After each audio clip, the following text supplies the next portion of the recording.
ao vivo para mais uma roda de entrevistas aqui do projeto OAB Entrevista aos candidatos a prefeito do município de Carapicuíba. Tenho a honra de ter hoje conosco aqui o candidato Vasquinho Gama. Ontem tivemos a honra de termos conosco o candidato professor Ricardo Marcuccio e também o candidato Sérgio Ribeiro. Hoje nós já tivemos uma entrevista com a candidata Amanda Oratório também, nos sentimos honrados e vamos fechar essa noite com o candidato Vasquinho Gama. Já saliento que as perguntas que serão feitas, da mesma forma que foram nas demais entrevistas, foram previamente enviadas para os candidatos e as suas assessorias. É um conjunto de 30 perguntas, divididas em 10 blocos de temas diversos, que a gente vai fazer e vai disparar para o candidato ao longo da nossa entrevista. Tudo bem? Já faço agora também as saudações iniciais para todos os nossos espectadores e também para o candidato Vasquinho Gama, que vai nos acompanhar ao longo dessa noite, e dou as boas-vindas a ele, fazendo o ingresso agora aqui na nossa live. Boa noite, candidato, tudo bem? Como o senhor está? Boa noite, doutor Fernando Novaes, representando aí a OAB Carapicuíba, subseção 181, né? Exato. Neste ato aí, tendo como presidente o nosso amigo Paulo Kisse, pessoa também que agrega muito à entidade. Eu agradeço a oportunidade, doutor Fernando. Eu acho muito importante esse exercício da democracia, que são as entrevistas, em razão da pandemia. Apesar que o calor do debate também, eu fiquei assim, excitado, porque pensei que seria um momento bacana. Mas devemos respeitar os protocolos aí, as recomendações, para que a pandemia não se torne algo pior do que já tem sido para a nossa cidade. Eu agradeço a oportunidade, viu? Sim, nós que agradecemos aí a disponibilidade e presença, assim como todos os outros candidatos se disponibilizaram a comparecer aqui, dispor do seu tempo de campanha para trazer aí as palavras aqui para o eleitorado que pretende conhecê-los mais e mais, né? Candidato, a gente teve hoje uma situação diferente, assim como ontem, de muitas chuvas aí na cidade. Isso acaba criando uma celeuma de temas aí diversos que a gente vai abordar ao longo aqui da nossa conversa. Mas com a entrevista é um bate-papo aqui que nós teremos, ok? Eu vou iniciar, candidato, fazendo um grupo de perguntas aqui para que a gente te conheça melhor, para que a gente saiba um pouco da tua trajetória, da tua história, daquilo que a cidade de Carapicuíba representa para ti e aquilo que tu representa para a cidade também. Então, eu gostaria de saber, assim como os nossos espectadores aqui, do porquê que tu pretende, porquê que tu gostaria de ser prefeito do município de Carapicuíba. Então, vamos lá. Eu agradeço a pergunta e vou aqui responder com a objetividade e clareza que costumo fazer, até porque essa espontaneidade é resultado de um processo de preparação que foi aplicado ao longo dos 20 anos, né? Por que eu quero ser prefeito da cidade? Porque eu acredito que eu tenho essa missão, meu irmão, tá? Porque a política é a única maneira que temos para introduzir as melhorias que acreditamos na cidade. Não tem outro caminho. Eu sou empresário, sou desenvolvimentista, sou do ramo imobiliário. Para que haja mudança, a mudança ela tem que começar dentro de casa, né? Através de políticas públicas, para que consigamos trazer efetivamente o desenvolvimento que precisamos para a nossa cidade. Essa é a única razão. Não sou desempregado, não estou desempregado, muito pelo contrário, gero emprego e renda na cidade há 25 anos. Então, não sou um desocupado e também não tenho vida de trajetória política, onde eu poderia ter ali ganho dinheiro ou outro salário ou outro trabalho pendurado em alguma estatal ou federal. Não é o caso, entendeu? Por essa razão que eu desejo ser prefeito e tenho certeza que a nossa população, ao avaliar os candidatos, vai chegar à seguinte conclusão: esse Vasquinho Gama é meio doido. E é desse doido empreendedor que a cidade precisa. Perfeito, perfeito. E seguindo nessa linha, candidato, apresenta para a gente um pouco aí da tua formação, da tua origem. Fala um pouquinho para a gente sobre isso. Vamos lá. como a maioria das pessoas aqui, eu me mudei para Carapicuíba, eu tinha 12 anos de idade. 12 anos. Estudei em escola pública, ali na escola EPG. Na época era EPG, era só primeiro grau, Vitório Fornazaro, na Vila Sul-Americana, onde construí amigos, né? Depois fui fazer colégio técnico fora de Osasco, fora de Carapicuíba, porque o curso que eu desejava não tinha, na época, em Carapicuíba. Então, tive que viajar aí para Osasco para estudar. O que acontece? Sou formado em gestão imobiliária, sou bacharel em direito, sou pós-graduado em mercado imobiliário e sou pós-graduando em gestão pública. Então, eu busquei formação na área do direito e na área da administração em razão da própria profissão que adotei, por influência direta do meu pai. Eu comecei como corretor de imóveis e foi como corretor de imóveis que me tornei empresário do ramo imobiliário há 25 anos, doutor. Maravilha. Maravilha. Bacana, candidato. É uma trajetória aparentemente já ligada à cidade e seguindo essa linha até, abordando os pontos aí que tu já mencionou, eu queria saber dos cargos que tu já ocupou ao longo da tua vida, desde a tua infância ali no Vitório Fornazaro até agora no momento enquanto empresário da cidade. Aborda isso pra gente. Doutor, antes dos 9 anos eu não posso declarar que eu fui engraxate e vendedor de sorvete. Não pode, né? Não é cargo, né? Opa! Pode mandar bala, é cargo. Mas eu era bom no engraxate ali, doutor. Ganhava uma caixinha violenta do pessoal, ó. É bom. Fui um bom vendedor de juju. Sacolé, né? Muitas pessoas chamam de sacolé. E eu tenho muito orgulho de ter feito essa trajetória. Doutor, como todo garoto de periferia, né? Eu fui empacotador no Jumbo Eletro, um supermercado que tinha em Osasco. Aquela pessoa que fica na frente do caixa colocando as compras dentro de um saquinho, né? Foi meu primeiro emprego ali, que na época, como temporário, fui contratado. Depois fui office boy, auxiliar de escritório, auxiliar de faturamento, assistente financeiro. Aí tive que dar um intervalo para prestar o exército. Servi o exército em 1986. Depois voltei para a iniciativa privada na área de consultoria de RH. E em 1996, por influência do papai, seu Vasco da Gama, a qual eu rendo aqui meu eterno agradecimento, meu pai que já não está mais entre nós, ele falou: filho, você tem que sair da iniciativa privada, venha trabalhar por conta, seja corretor de imóveis. E eu acreditei. E não é que o papai estava certo, doutor? Foi como corretor de imóveis que construí história profissional, constituí família, e estou nesse ramo há 25 anos na cidade, mas na cidade estou há 40 anos. 40 anos. Dos 53 que tenho, 40 anos morando em Carapicuíba e trabalhando aqui. Perfeito, perfeito. Tu nasceu onde, Vasquinho? Eu sou paranaense, não parece, né? Com esse sotaque caipira, não parece, né? Opa! Doutor, do norte ou do sul do Paraná? Olha, eu sou do norte, é perto ali de Cornélio Procópio, Ibiporã, Londrina. Eu sou nascido numa cidade chamada Bela Vista do Paraíso. Nasci no dia 13 de agosto de 1967.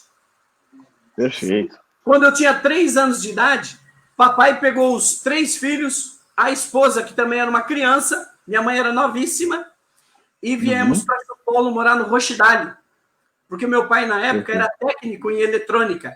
E o mercado aqui na metrópole São Paulo era muito melhor do que no estado do Paraná. Olha que coragem do papai. Sim, sim. E é uma história de vida bem atrelada aí às origens da cidade de Carapicuíba, que tem muitos migrantes, né? E aí, aproveitando isso, essa sua história de vida e essa vinda para essa região oeste aqui, eu gostaria que tu fizesse um condensado da tua relação com a cidade de Carapicuíba. Condensa pra gente aí como que é a sua relação com a cidade de Carapicuíba, seja do ponto de vista profissional, do ponto de vista pessoal e social também. Doutor, vou ser muito franco para você, eu não consigo ser diferente. A minha relação com a cidade de Carapicuíba é uma relação de gratidão. porque foi aqui que todas as coisas boas e ruins da minha vida aconteceram. Aqui constituí amigos na mocidade. Aqui conheci a minha esposa, Cibele Gama, com qual sou casado há 28 anos. Aqui, nessa cidade, constituí negócios. O espírito empreendedor desaflorou ou aflorou, desculpe, aqui na cidade. Foi aqui em Carapicuíba que eu percebi que eu poderia ser uma pessoa livre e independente profissionalmente e que, além disso, eu poderia estar gerando oportunidades para outras pessoas na cidade. E foi bem o que aconteceu, doutor. Eu sou proprietário da empresa que o senhor sabe, do ramo imobiliário, né? Há 25 anos. E desta empresa aqui, outras 9 nasceram aqui dentro. E também deram os frutos. Então, eu sou uma pessoa que tem uma relação de gratidão com a cidade de Carapicuíba. E vou ser bem franco para o senhor, viu, doutor?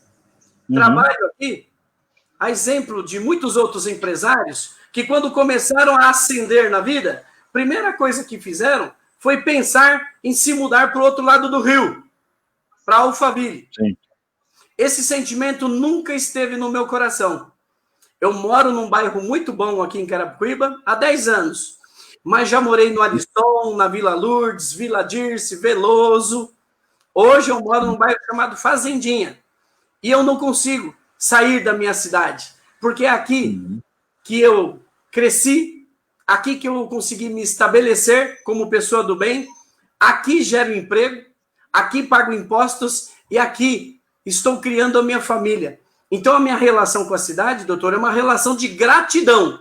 Talvez seja por isso que eu esteja me posicionando agora, saindo da zona de indignação para a zona da ação, enfrentando o desafio de ser prefeito da nossa cidade. Talvez seja por isso.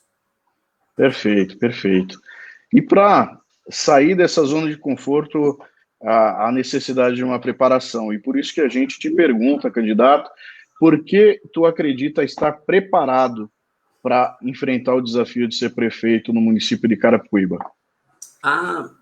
Doutor, eu estou preparado porque a minha vida sempre foi regrada por propósitos, objetivos. Eu acredito que dentro dessa missão que Deus preparou para que eu esteja enfrentando agora, tem um propósito. Sabe qual é o propósito? Dizer e mostrar para pessoas que é possível fazer mais com menos. É possível entregar mais para a população, fazendo uma otimização do sistema e uma readequação dos métodos. Então, é possível. Eu acredito que o propósito seja exatamente esse. Entregar de forma simples, sem muita alegoria, sem muito, holofotes, entregar o que a população precisa. E o que a nossa população precisa, doutor? A nossa população precisa de carinho. A nossa população precisa de respeito. Onde? No atendimento público, nos serviços essenciais e no fornecimento de medicamento. A nossa população não pede grandes coisas, doutor. A população aqui não pede grandes investimentos. A população aqui precisa de respeito.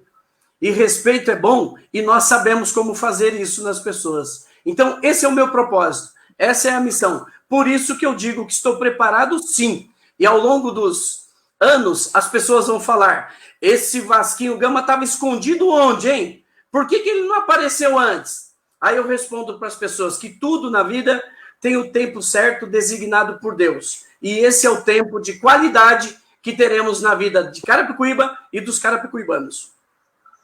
Perfeito, perfeito. E seguindo nessa linha de preparação, candidato, que já respondeu lindamente a questão, eu gostaria de saber, na tua visão, na tua concepção, quais seriam os principais problemas que existem hoje na cidade de Carapicuíba e qual seria o seu plano de ação para enfrentar esses problemas e trazer a solução para eles. Doutor, eu achei bacana que o senhor colocou de forma bem abrangente, o que me dá liberdade para escolher as áreas, né? E existem 3 áreas que para mim são fundamentais, para não dizer vitais. Saúde, educação e segurança. São os 3 pilares que qualquer gestor público ou qualquer pessoa pense e ela tem que fazer. Olhar para a segurança. para a saúde, em primeiro lugar. Buscar uma humanização no atendimento, doutor. Muitas vezes pode até demorar um pouquinho, mas as pessoas devem ser atendidas com respeito durante o atendimento. Não pode haver aquela banalização do atendimento.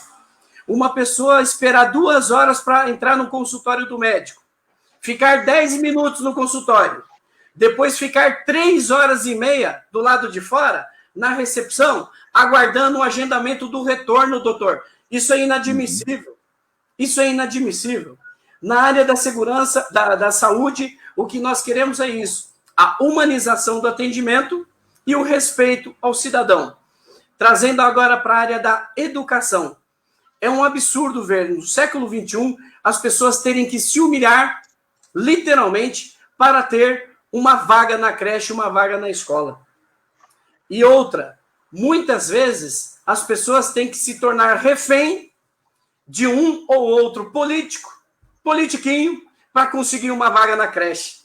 No nosso governo, nós vamos criar a Central Única de Encaixe, Central Única de Vagas para creches e escolas. Dessa maneira, vai acabar o fura-fila.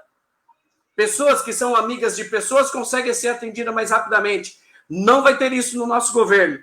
Na saúde e menos ainda na educação, porque isso é ridículo, é um absurdo.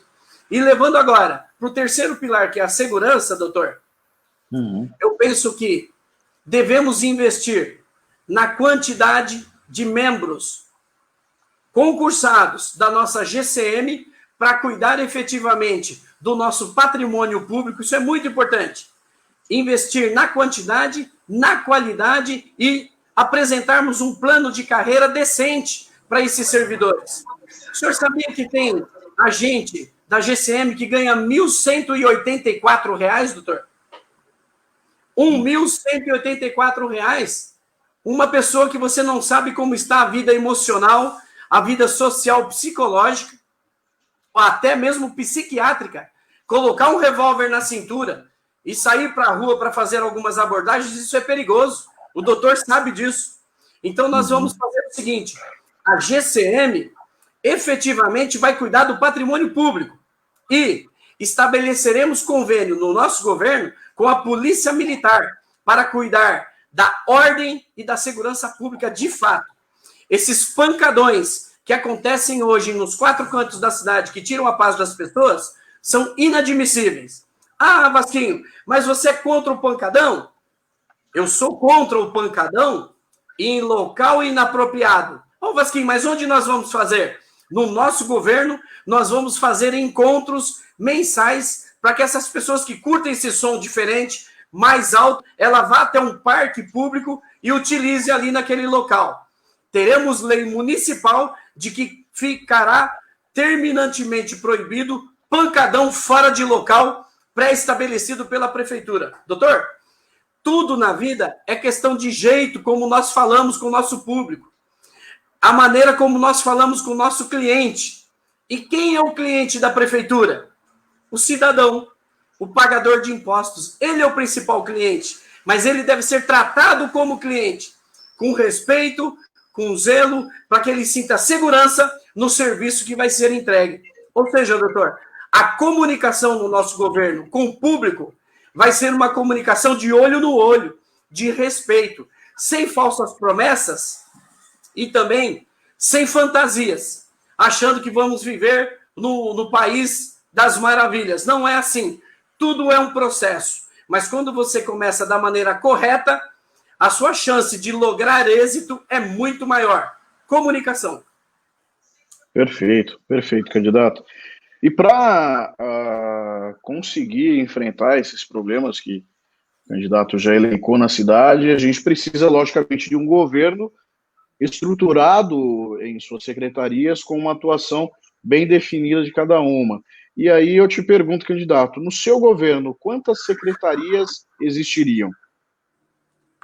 Doutor, ganhar dinheiro não é fácil para ninguém. Considerando que qualquer órgão público, seja a prefeitura, o governo do estado ou o governo federal, nenhuma dessas instâncias gera receita. Ninguém dá lucro.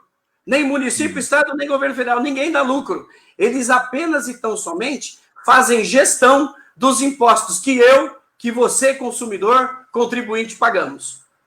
Prefeitura nenhuma dá lucro. Então, para gastar o dinheiro, precisamos de muita ordem para que haja o progresso. Considerando isso, a pergunta do doutor foi sobre recursos para viabilizar as coisas, doutor? O número número de secretarias. O número de secretarias. Das atuais 21 secretarias, reduziremos para 17. Teremos apenas 17 secretarias. Ô, Vasquinho, você vai cortar? Não, nós vamos incorporar secretarias menores com outras secretarias de maior estrutura.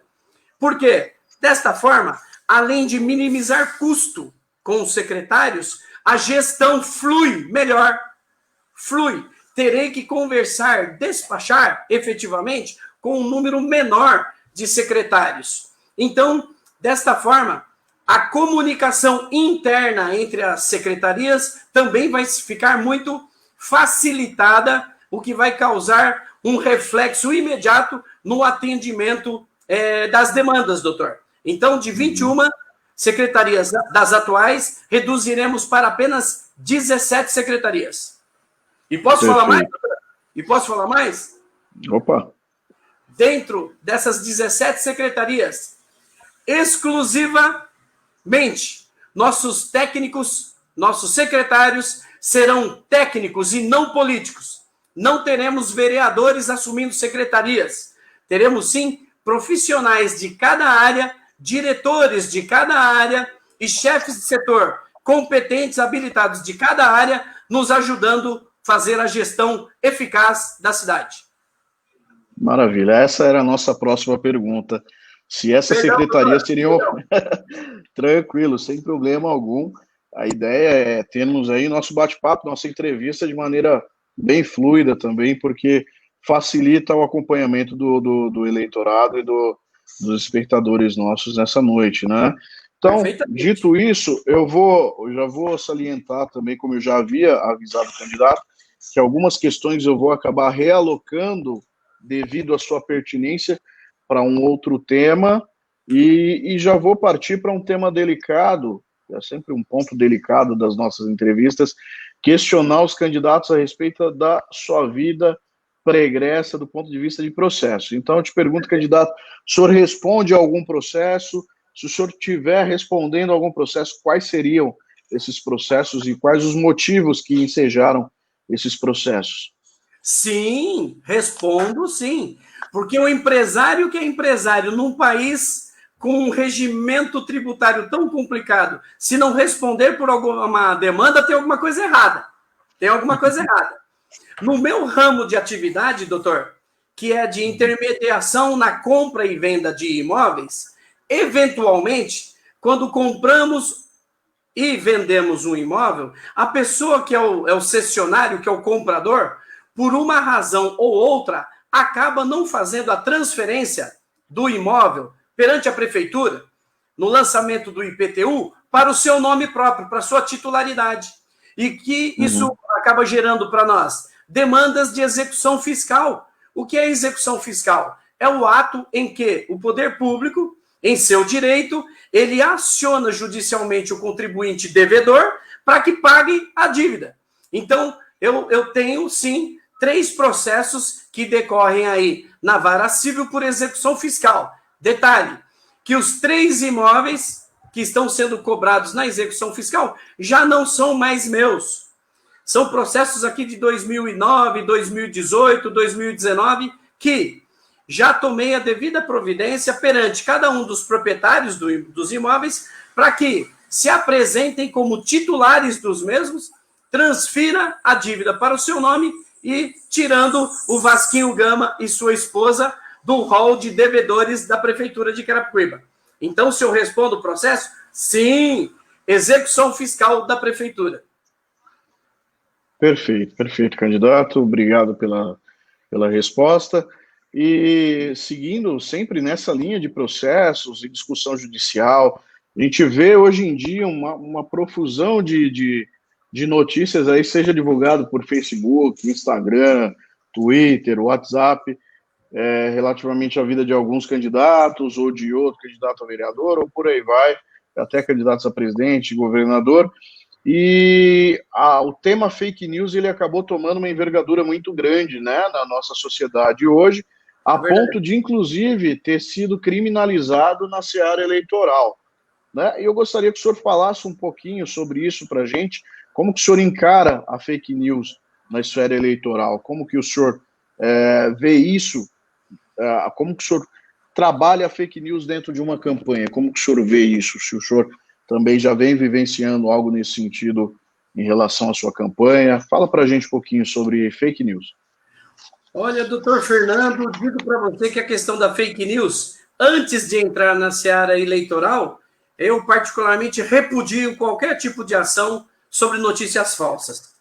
Penso que uma vez denegrida a imagem de uma pessoa, ou de uma instituição, ou de uma empresa, o dano é irreparável, dada a velocidade das mídias digitais. Então, particularmente, repudio qualquer tipo de notícia falsa, seja de ordem pessoal, comercial e também política.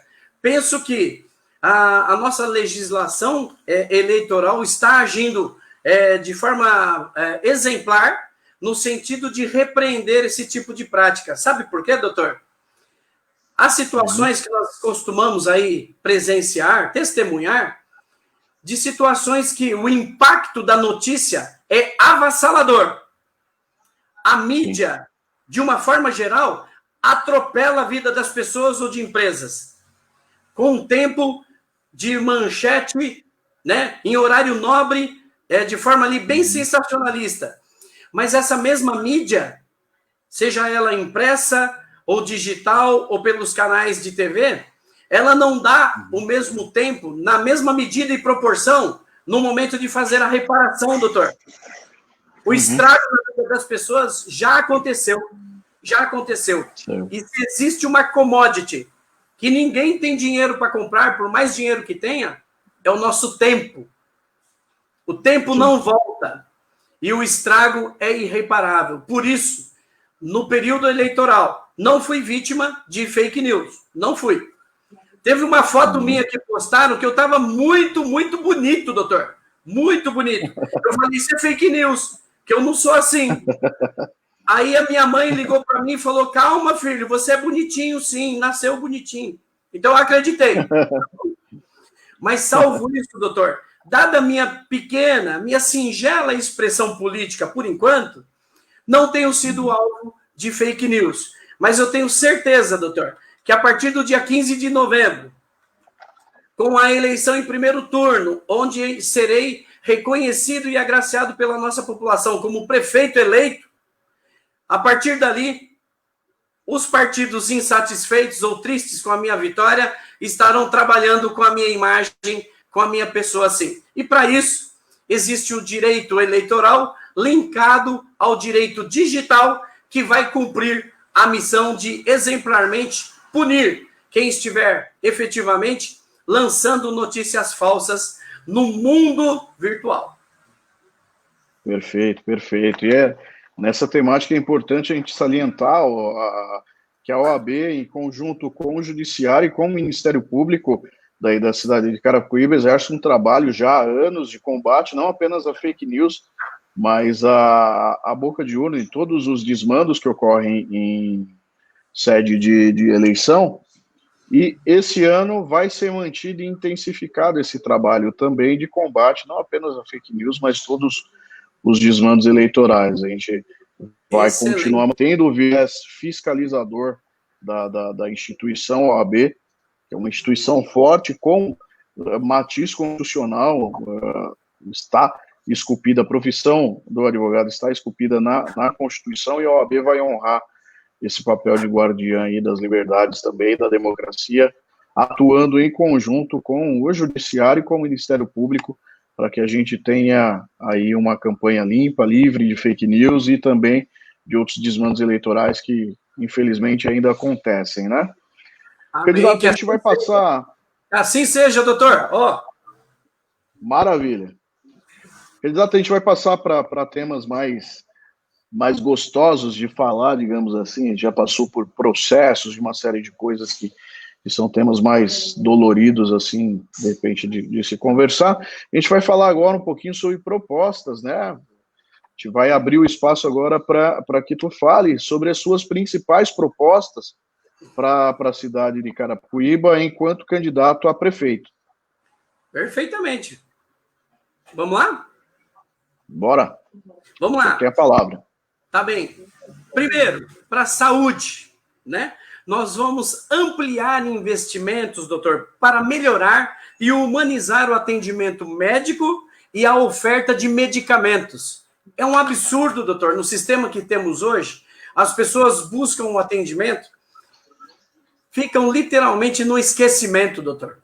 E a pessoa, quando está com dor, ela quer ser curada, ela quer se livrar daquela dor. E muitas vezes a pessoa passa pelo médico e não tem um medicamento ali. Por exemplo, um Buscopan na veia ou uma Benzetacil para livrar a coisa ali. É um absurdo. Então, no primeiro momento, nós vamos humanizar o atendimento para que as pessoas se sintam mais acolhidas naquele momento de dor. Porque ninguém vai ao pronto-socorro, ao hospital, porque está alegre e feliz. A pessoa vai ao hospital, ao pronto-socorro, porque precisa. Ela necessita de ajuda. E ela tem que se sentir acolhida e amparada quando chega. Ela tem que se sentir a pessoa mais importante da face da terra. Porque é isso que nós queremos quando precisamos nos socorrer, nos recorrer ao serviço de atendimento. Na saúde é isso. Humanizar o atendimento e aumentar a oferta de medicamentos. Segundo ponto principal das nossas propostas, geração de emprego e renda, doutor. Geração de emprego. Criaremos políticas públicas de incentivo fiscal para atrair pequenas e médias empresas para a nossa cidade. Eu sou operador do mercado imobiliário, doutor. Eu já faço isso há alguns anos. Sabe por quê? Do outro lado do rio, ali, em Barueri, Alphaville, o preço do metro quadrado numa locação é X. Aqui em Carapicuíba é a metade. Então, empresas querem reduzir custos. Eu já faço essa migração há anos. Eu e meus irmãos, que somos do ramo imobiliário, nos tornamos especialistas nisso. Olha que notícia bacana. E detalhe, considerando que Carapicuíba é potencialmente fornecedora de mão de obra para cidades vizinhas, quando eu trago uma empresa de Osasco, Barueri ou Cotia para Carapicuíba, a mão de obra dela já é contratada aqui na cidade, doutor. Nós já trabalhamos nesse segmento. Então eu sei do que estou falando. Eu tenho conhecimento da causa. E eu entendo que gerar políticas públicas de incentivo à migração de pequenas e médias empresas será uma grande bênção para a nossa cidade. Porque muitas vezes o que as pessoas querem, doutor, não é uma esmola, não é uma cesta básica, não é um ticket social. As pessoas querem resgatar a sua dignidade, tendo condições de trabalhar. E eu sou desenvolvimentista, doutor. Trabalharei incansavelmente para buscar meios de trazer oportunidades para Carapicuíba e para nossa gente. O nosso povo, as pessoas de Carapicuíba, são pessoas do bem que querem trabalho. Então nós temos que ser criativos e humildes, doutor. Humildes, no sentido de copiar o que deu certo nas cidades vizinhas e implementar na nossa cidade. E humildade não me falta. Sabe por quê, doutor? Começamos a nossa fala. Eu disse para o senhor que eu sei bem de onde vim. Sou bom no engraxar sapato até hoje, doutor. Nunca esqueci como engraxar sapatos. Então, não devemos esquecer de onde viemos. Não é verdade? E um terceiro ponto, doutor, que eu quero aqui salientar para a nossa população é criar políticas públicas de incentivo para fortalecer o consumo no comércio local. Doutor, eu sou presidente, estou licenciado em razão do calendário eleitoral, mas sou presidente da Associação Comercial e Empresarial de Carapicuíba, uma entidade que existe há 31 anos, que tem por objetivo estimular e fomentar o comércio local, certo? Por que eu quero desenvolver políticas públicas de incentivo ao comércio local, doutor. Por quê? Quando o consumidor que trabalha lá em Barueri, porque aqui em Carapicuíba não tem emprego, quando ele trabalha em Osasco ou Cotia, porque aqui as oportunidades são mínimas, ele recebe o salário lá e vem aqui para casa, ele tem que comprar, ele tem que aprender a consumir no comércio de Carapicuíba, porque desta forma ele está fortalecendo o comércio local. Ele vai estar gerando oportunidades de novas contratações de mão de obra, novos pontos de emprego, e vai estar contribuindo, doutor, com algo que o consumidor não tem muito conhecimento. Sabe o que é? No aumento da arrecadação de impostos para a cidade. Cada produto ou serviço que ele compra aqui e pede uma nota fiscal, ele está fazendo com que aquele dinheiro circule na nossa cidade antes de ir para cidades vizinhas. E quando ele pede a nota fiscal, doutor, ele está contribuindo de forma direta com o aumento da arrecadação na cidade. Porque todo município tem como fonte, uma das fontes de sua receita é a participação no índice dos municípios. O ICMS, parte de tudo que circula aqui na nossa cidade e que é recolhido para os cofres do governo estadual, volta a título de repasse para a nossa cidade. Então, se o consumidor ele começar a entender de que se comprar no comércio de Carapicuíba ele está ajudando a cidade, ele vai começar a colaborar mais. E com isso, doutor, o dinheiro vai circular mais no comércio local, fortalecendo, gerando empregos e aumentando a arrecadação. Se eu estiver errado, o doutor pode até me corrigir, mas é nisso que eu acredito. É estimulando políticas públicas de incentivo ao desenvolvimento da cidade. Não tem outro caminho, doutor. Não vou aqui entrar com promessas eleitoreiras. Eu vou entrar aqui com propósitos de desenvolvimento, porque essa é a minha pauta e esse é a minha predestinação, desenvolvimento. Ou seja, por onde passo, eu quero fazer dar certo, doutor. Esse é o meu objetivo. Perfeito, perfeito, candidato. Eu vou até fazer uma pausa, estou observando aqui, acompanhando também o desenrolar aqui do nosso bate-papo, da nossa live. Estou verificando aqui que nós já... tem algumas perguntas aqui, só está um pouquinho difícil para eu conseguir pensar todas. Estou pegando uma ou outra aqui, salvando já, para fazer ao final. E nós já passamos de 225 comentários, então está sendo uma live acompanhada no momento por 92 pessoas. Tá? Estamos com uma audiência bacana. Isso é verdade, não é fake news não, né, doutor? Não, fake news não, isso é fato. Amém. Seguindo a nossa linha aqui, candidato, nós havíamos conversado agora há pouco sobre os principais problemas da cidade. Eu gostaria que tu pensasse um tema e elegesse ele como sendo... nós temos uma pergunta que foi feita aqui na tela, que é, como prefeito eleito, o que você pensa sobre a questão da habitação popular em Carapicuíba? Temos um déficit muito grande no município. Eu vou pedir para o candidato segurar, nós vamos fazer essa pergunta novamente ao final, né, em respeito também aos espectadores, para que a gente consiga seguir, e mais ao final, o questionamento a respeito de habitação, de estrutura habitacional em Carapicuíba, e também da sua infraestrutura urbana, o candidato ele vai abordar. Eu acho que vai ser um momento bem propício para a gente entrar com essa questão e com outras aqui. Nós temos outros espectadores aqui que mandaram algumas perguntas.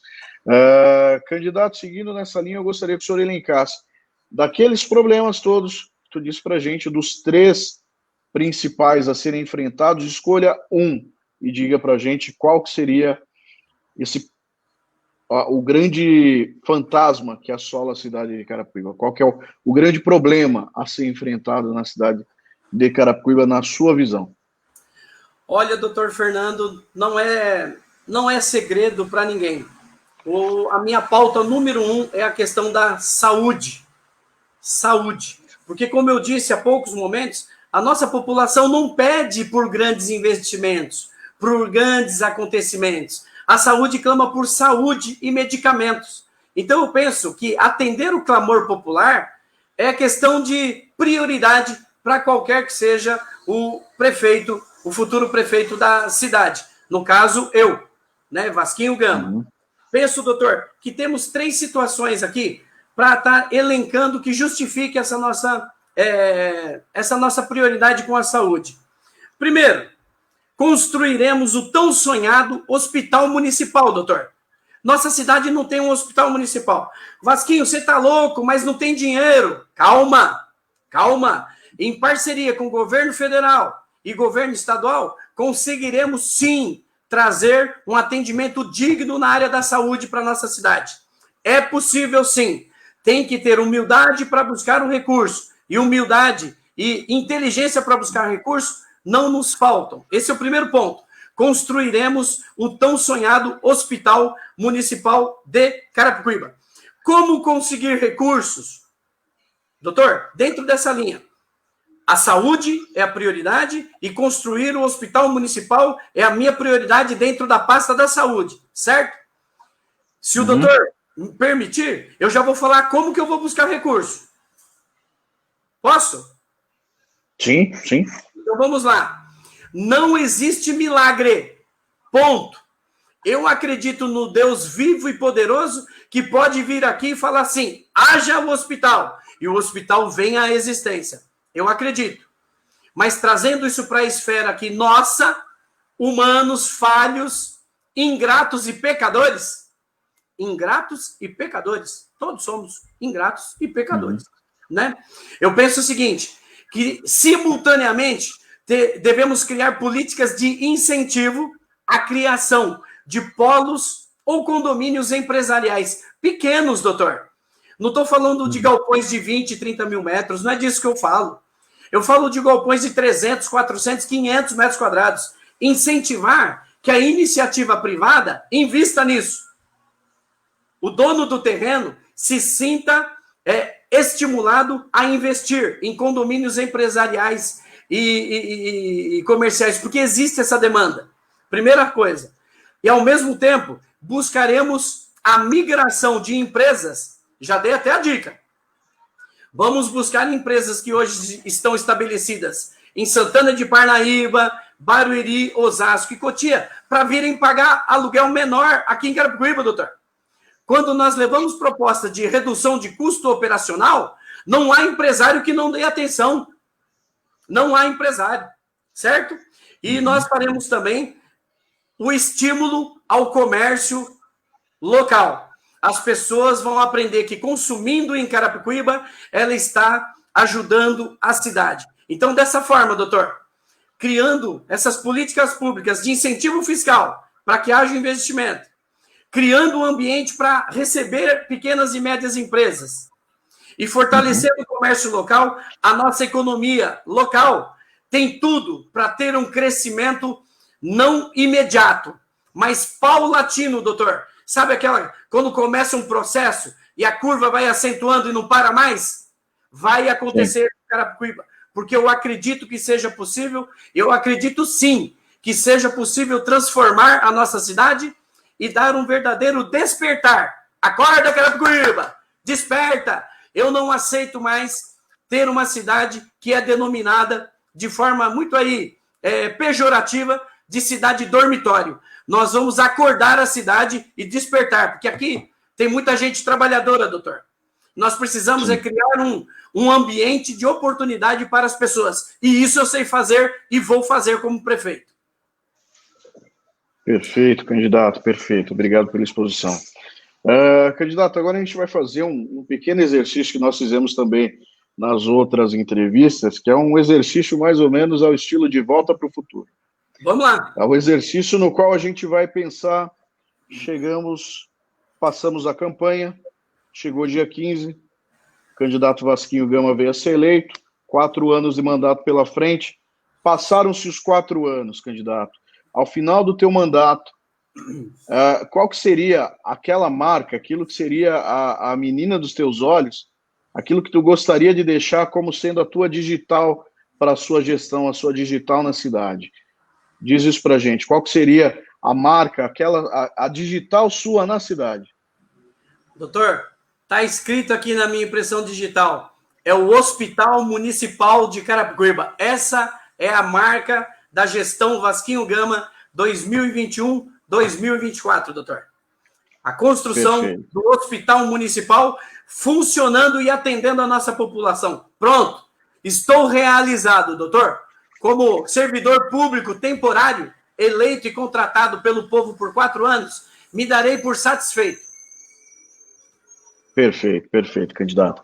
Nós falamos aqui de propostas, falamos aqui das ideias do candidato Vasquinho Gama, e para tudo isso a gente, lógico, precisa dos recursos que o candidato já trouxe para a gente, já até se antecipou apresentando a forma como ele obteria esses recursos, só que a gente sempre vai esbarrar no presente, naquilo que a gente tem hoje em caixa, e no grande desafio que é, e que vai ser traduzido nessa pergunta. Candidato, como fazer investimentos em uma cidade que tem um dos menores, dos menores orçamentos aqui do nosso estado? Como fazer investimento?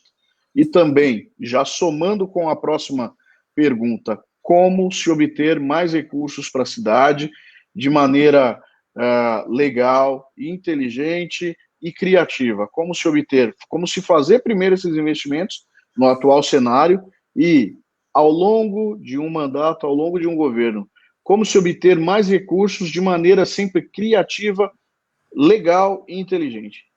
Fala para a gente, candidato. Doutor, excelente, excelente. Não existe milagre. Temos que ser racionais, humildes e perspicazes. Temos que ser habilidosos. Parceria pública-privada, PPP. O nosso Hospital Municipal de Carapicuíba construiremos desta forma.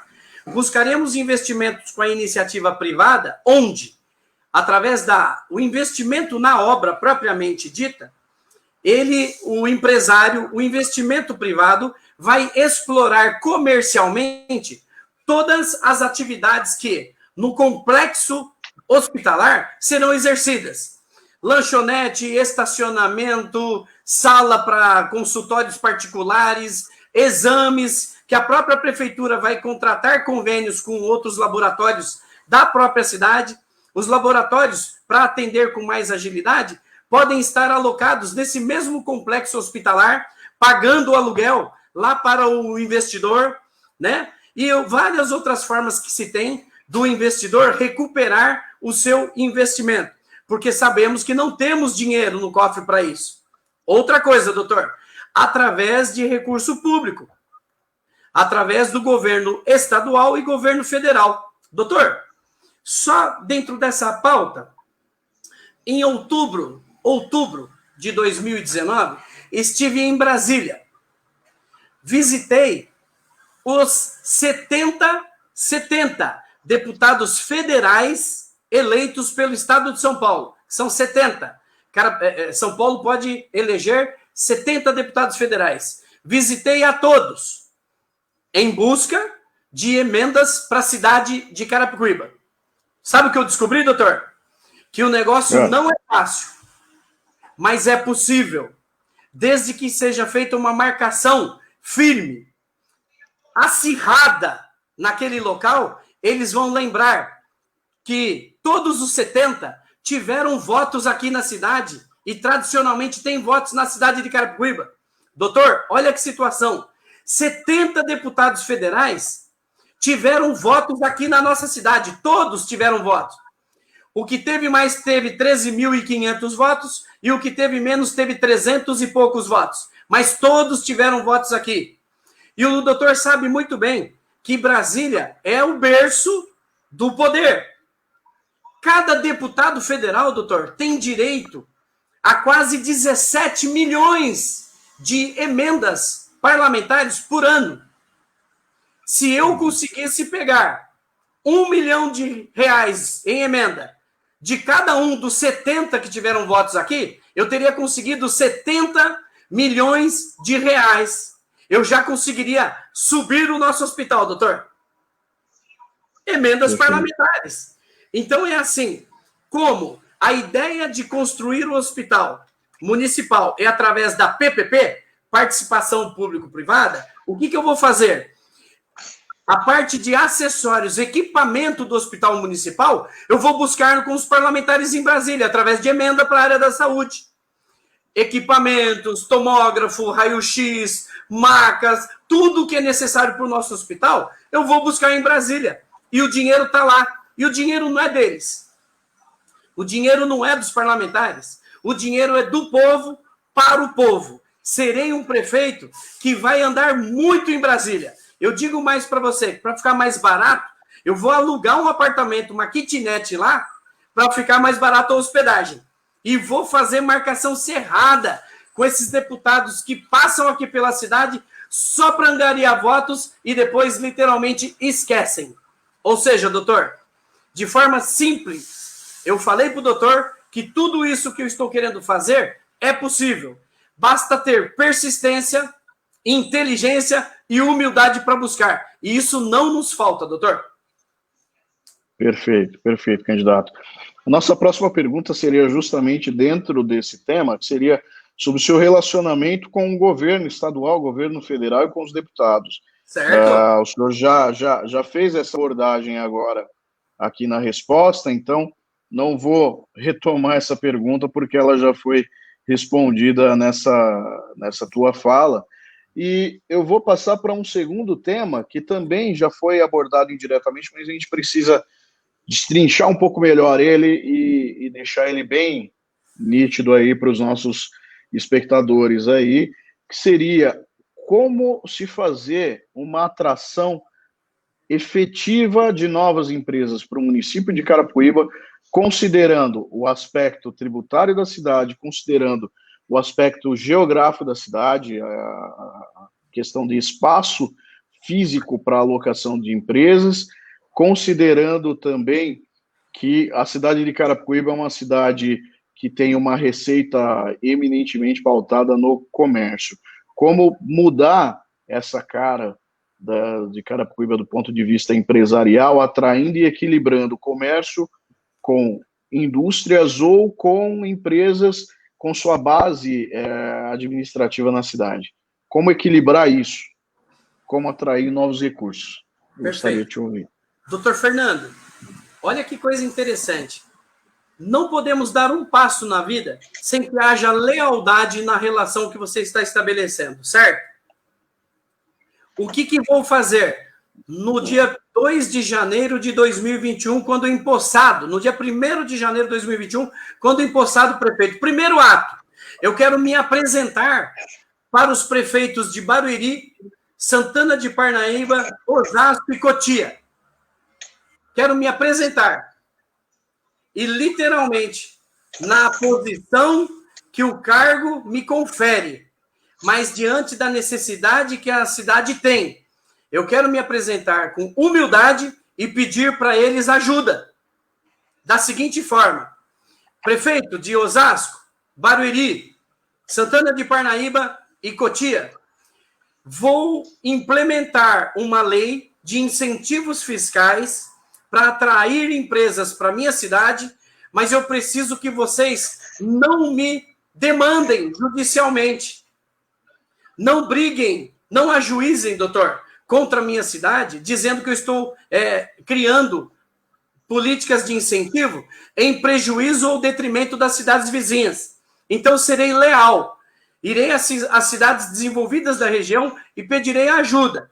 E vou me apresentar como postulante de um projeto onde vou criar políticas públicas de incentivo para que empresas venham para a minha cidade, porque eu preciso disso.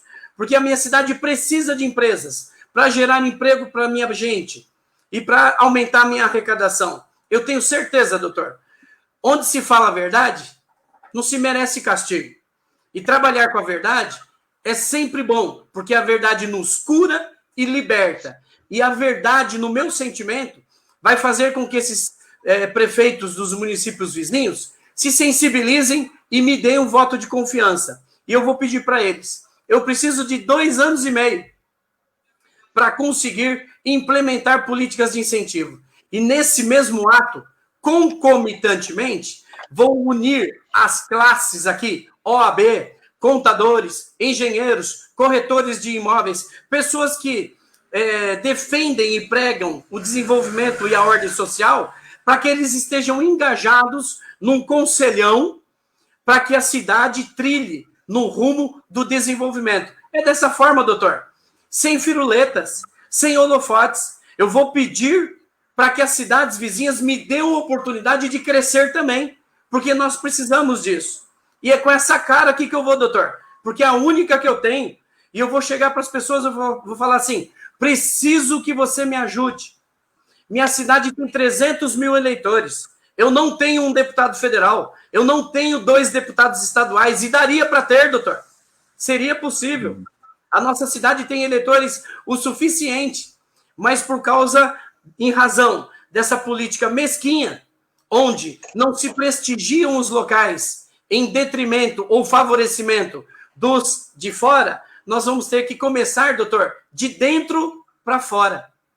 Um passo por vez, mas eu sei os passos que vou dar, eu sei as medidas que vou tomar e vou trabalhar sempre com a verdade, doutor Fernando. Com a verdade, porque nesse meio político as pessoas não estão acostumadas com a verdade.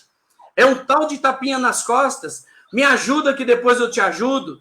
Aqui não vai ter isso não. Aqui nós vamos trabalhar com a verdade. Me ajuda sim porque eu preciso. E me ajude sim, que você me ajudando, você vai me abençoar. E me abençoando, você vai ser abençoado, prefeito.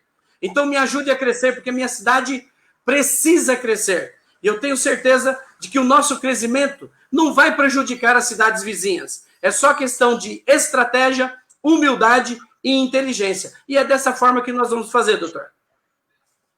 Perfeito, perfeito. Soluções regionais para problemas regionais, né? Candidato, eu vou te perguntar, o senhor mencionou os incentivos fiscais, eu vou aproveitar essa tua fala para te perguntar também sobre tributação. Quais os projetos que tu teria dentro do eixo de tributação, se tem alguma ideia de ampliação de alíquotas ou diminuição de alíquotas, aquilo que tu visualiza para a cidade do ponto de vista de tributos. Certo. Doutor, primeira coisa que nós vamos fazer ao assumirmos vai ser contratar uma assessoria, uma consultoria da forma correta, via licitação, tomada pública de contratação. Nós vamos atualizar o nosso código tributário, doutor. Atualizar. Nós vamos pegar modelos que estão dando certo nos municípios que estão prosperando na região. O senhor quer ver 2 municípios que há 15 anos atrás estavam na nossa rabeira e hoje estão na nossa dianteira? Cajamar e Itapevi. O senhor anda para essa região, doutor? Sim, circulo por aí. Itapevi e Cajamar decolaram. Por quê? Políticas públicas simples de incentivo fiscal. Então, o que eu vou fazer, doutor? Nós vamos copiar o que está dando certo para os outros municípios. Não adianta eu concorrer aqui, por exemplo, com um ISS, que é o Imposto sobre Serviço, de 5%, com uma cidade vizinha que também cobra os 5%, mas às vezes ela tem algum outro incentivo lá que eu não tenho aqui. Aí o investidor vai colocar o investimento lá e não vem para a minha cidade. Então eu tenho que entender, doutor, qual é a demanda, aonde está sendo a curva de rio que está fazendo com que os investidores, fujam de Carapicuíba. Identificada a curva de rio, doutor, nós vamos sentar, conversar com esse conselhão. Lembra que eu falei? Conselho. E esse conselho não vai ser remunerado não, doutor. É conselho voluntário mesmo. OAB, Cresce, CREA, empresas dos mais diversos segmentos vão sentar conosco para falar e ajudar a definir qual a melhor estratégia para a nossa cidade. Qual a tendência da nossa cidade. Porque hoje nós estamos condenados a ser uma cidade que fornece mão de obra para os vizinhos enriquecerem, não é verdade? Mas eu não aceito isso, doutor. Eu penso que nós temos uma tendência de desenvolvimento cultural e empresarial, porque a nossa logística favorece muito o escoamento de produtos e serviços. Então, nós vamos focar nisso, doutor. Desenvolvimento, prosperidade com simplicidade e menos holofote, doutor. Não vai ter muita coisa pintadinha, bonitinha, não, doutor. vai ter medicamento para as pessoas, vai ter médico para atender. Porque essa coisa de pintar a casa da gente, eu tiro por mim, doutor. Eu gosto de pintar a minha casa. É importante cuidar da manutenção. Mas antes de pintar por fora, eu pinto por dentro a casa. Eu faço a pintura interna. Antes de pintar a casa por fora para ficar bonita, eu verifico se não está faltando arroz, feijão na minha panela. Eu não posso começar deixando por fora a bela viola e por dentro o pão bolorento. E é mais ou menos isso que vivemos na cidade de Carapicuíba hoje. Eu não sou contra deixar a cidade pintadinha, mas antes de pintar, tem que ver se não está faltando medicamento, se não está faltando assistência ou recurso para cuidar de gente, cuidar de pessoas. Depois a gente pinta e deixa a cidade bonita, doutor. Perfeito, perfeito. Candidato, a gente vai seguir agora para um tema que acaba sendo um tema recorrente e polêmico aí quando a gente fala em política, que é o tema corrupção.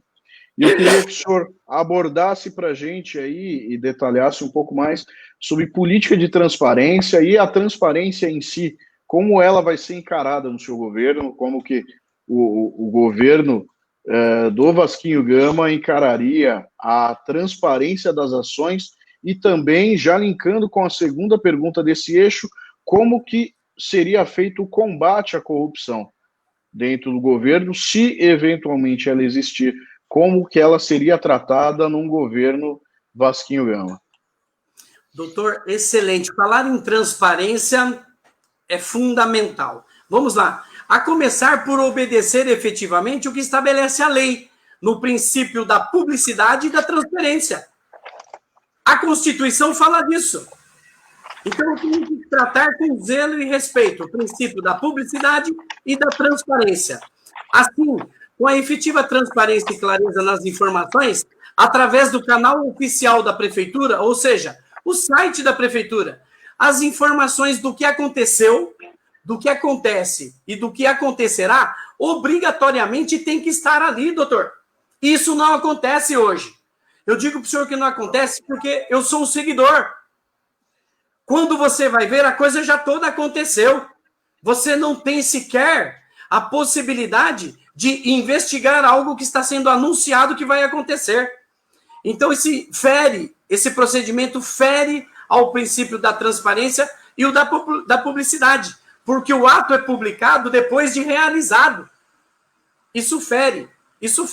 No nosso governo, isso vai mudar consideravelmente. Por quê?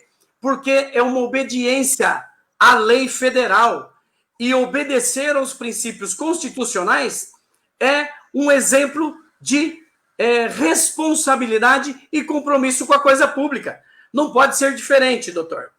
E quanto à corrupção, eventualmente no governo Vasquinho? Doutor, que primeiramente selecionaremos o nosso time. Nós não vamos escolher qualquer um. Não vamos escolher. As pessoas que me ajudarão a fazer a gestão da cidade, os meus 17 secretários e, consequentemente, seus diretores, serão pessoas técnicas que preferencialmente residam na cidade, conheçam a cidade e partindo do princípio do quê? Ficha limpa, doutor. Ficha limpa para todo mundo. Não vai ter essa coisinha, não. É amigo do Vasquinho, mas já foi preso. Desculpa. Não sou juiz, não sou promotor para te condenar. Mas os seus atos falam por você. Não vai fazer parte do meu governo. E ponto. Tem coisas que não se negocia, doutor. Tem coisas que são inegociáveis. E ponto. É questão de valores, princípios éticos e morais. E eu não vou abrir exceção para ninguém. Qualquer situação de corrupção no meu governo vai ser exemplarmente punida, conforme reza o Estatuto do Funcionalismo ou o Código Penal Nacional. E pronto. Não vai ter paninho quente, não. Esses dias perguntaram para mim, poxa, Vasquinho, você é um pouco radical com isso e tal. Se os seus filhos fizerem alguma coisa errada, você não vai proteger? Eu falei para as pessoas assim, amo os meus filhos, mas eles aprenderam dentro de casa que se fizerem sujeira na vida, quem tem que limpar são eles. Quem tem que arcar com a consequência das atitudes são eles. Eu não vou passar a mão na cabeça de ninguém. E já tive uma situação assim na minha família, onde um filho meu se desvirtuou um pouquinho. Eu fui a pessoa que chamou a polícia e fui até o local. Então é assim, doutor. Sim, sim, não, não. O que passar disso é de procedência maligna. Impunidade zero na nossa gestão. Por quê? Porque fazer o certo é certo e ponto.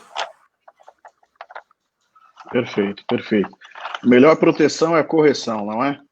É isso aí. Então, candidato, a gente vai passar agora para o tema de saúde, tá? E na saúde, especificamente falando, a gente sabe que saúde é um problema que permeia não só os municípios, mas o Brasil como um todo, em diversos locais, é um dos grandes desafios a serem enfrentados. E a saúde ela é ampla e traz dentro dela muitos outros subproblemas. Eu gostaria que tu elencasse para a gente, dentro da saúde, hoje em Carapicuíba, qual é o principal problema a ser enfrentado? Olha, doutor, isso porque eu senti na pele. Graças a Deus, eu consigo pagar um planinho de saúde simples para a minha idade ainda, né? Que estou aí entrando na terceira idade, é mais barato ainda, né? Eu consigo pagar. Mas a grande parte das pessoas que eu conheço não tem a mesma sorte em conseguir ter um plano de assistência particular. Penso que, na questão da saúde, primeiro ponto, nós trataremos da agilidade no atendimento. Porque foi como eu disse, a pessoa que procura o atendimento médico, ela está com dor, está com problema. Ela não está ali porque ela não tem o que fazer. Não é como ir ao shopping, que é uma decisão sua. Ir ao pronto-socorro, ao atendimento, é uma necessidade. E como tal, tem que ser atendida. Primeiro ponto, agilidade e humanização no atendimento. Segundo, nossos profissionais da área da saúde serão continuamente submetidos a treinamento e requalificação, doutor. Eu penso que o profissional de qualquer área que não se atualiza, ele está condenado a ficar para trás. E quando não nos atualizamos como profissionais, a qualidade no atendimento ao cliente, no caso da prefeitura, atendimento ao público, fica comprometida. Então, todos os funcionários da área da saúde, educação, segurança, estarão continuamente passando por reciclagem. Por quê? Para eles entenderem que eles estarão cuidando de vidas. E para cuidar de vidas, você tem que estar atualizado para saber o que fazer. E outra, doutor, cuidaremos também da vida do funcionalismo, dos servidores. Porque atrás do servidor público existe o ser humano, que também tem problemas emocionais, não é? Financeiros, sociais e até jurídicos. Então, criaremos uma estrutura para que todos os nossos servidores passem também por uma reciclagem de ordem médica social, psicólogo, para saber se a pessoa está bem. Por quê? São essas pessoas, doutor, que vão garantir o bom atendimento ao cliente final. E quem é o cliente final da prefeitura? O munícipe, o cidadão, o contribuinte de impostos. Então, tem várias coisas que nós vamos fazer no nosso governo. E também, nos dias de hoje, doutor, vamos ser francos. Você está com suspeita de alguma coisa. Aguardar 6 meses, 10 meses, 1 ano para passar por uma consulta especialista, isso é desumano. Isso é desumano, eu não aceito, como ser humano eu não aceito. E como prefeito, aceitarei menos ainda. Faremos os corujões para diminuir a demanda, faremos os multirões, mobilizaremos a classe para que as filas para o atendimento sejam, se não liquidadas, pelo menos minimizadas. Vamos pagar hora extra para o funcionário, para ele vir ali nos ajudar a cuidar da população mais carente. Doutor, o dinheiro público, ele não tem outra finalidade a não ser servir o público. O dinheiro do povo tem que voltar para o povo. E nós vamos começar a fazer isso aumentando e melhorando em muito a qualidade na saúde da cidade de Carapicuíba a partir do dia 1º de janeiro de 2021. Perfeito, perfeito.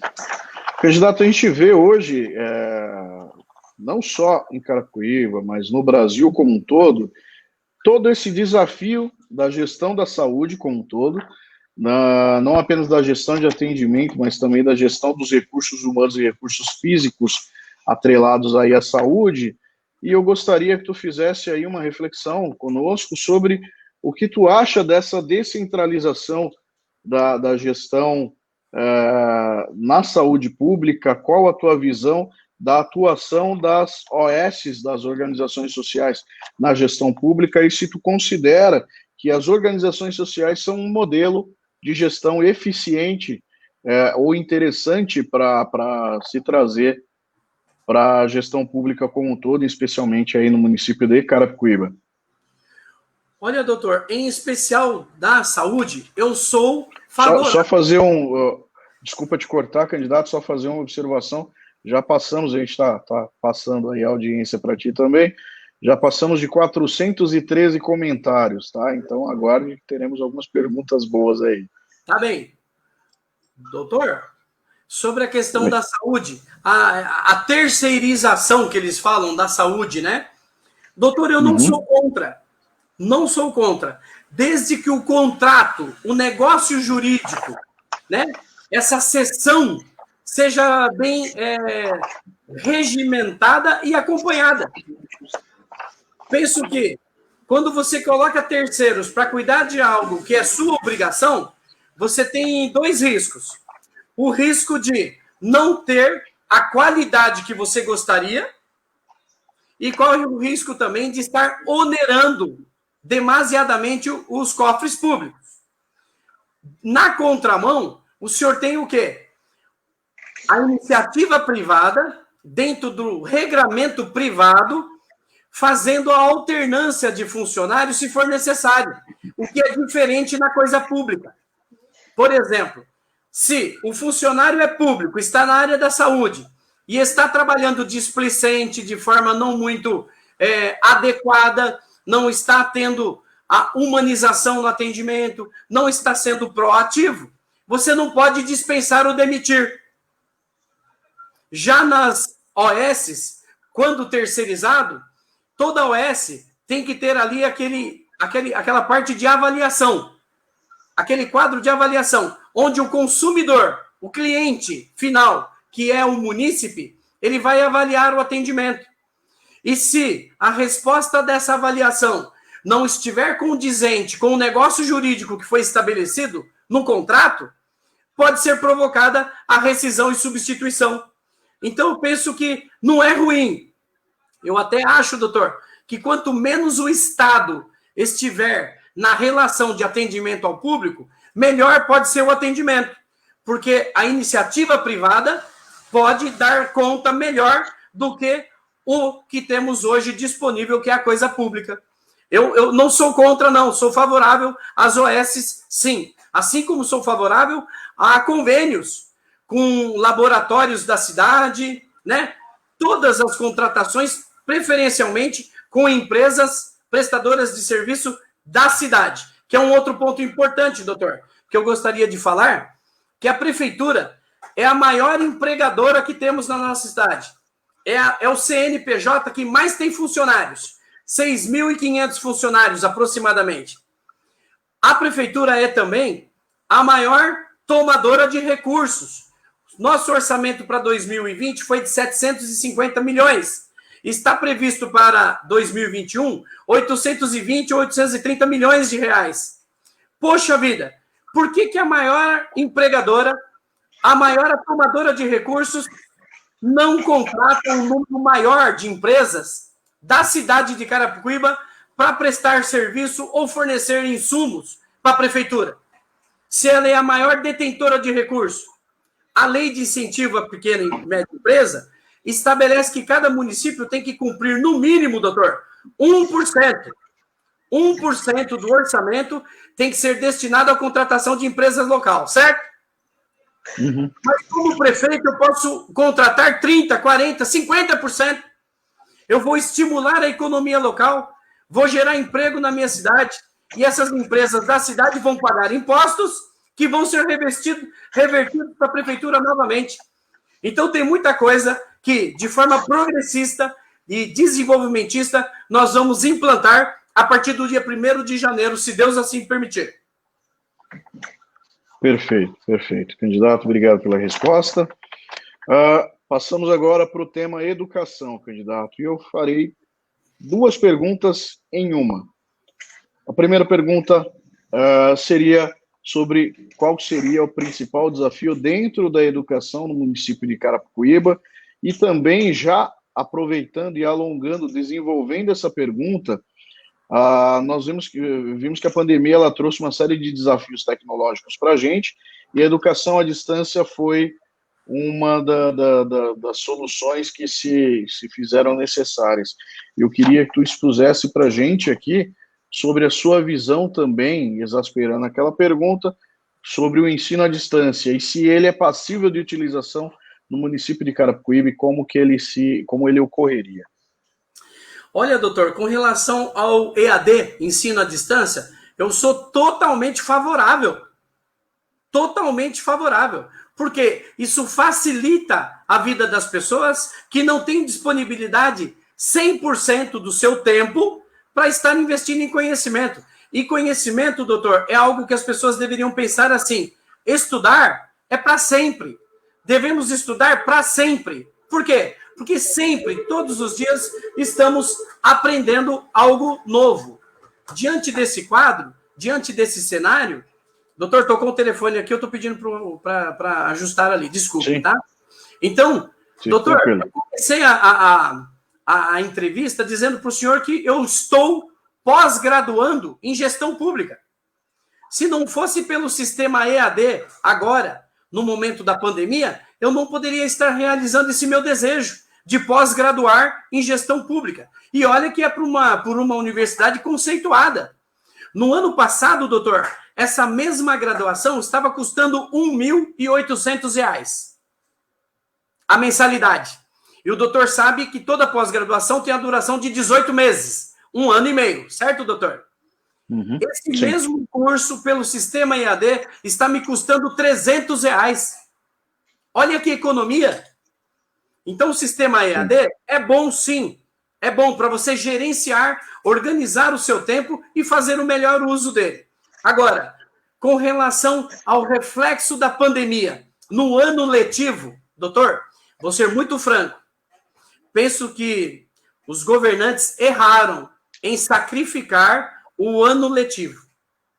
Poderíamos, sim, ter partido para um sistema EAD, de forma simples, sem inventar muita moda, doutor. Tentando, hoje em dia, nós fazemos negócios através de grupo de WhatsApp.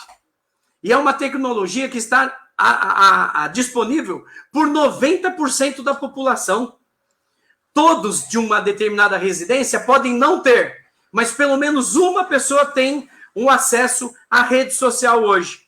E a rede social, se as pessoas buscarem e utilizarem para o bem, para o desenvolvimento, para o crescimento, é possível transformar essas vidas também.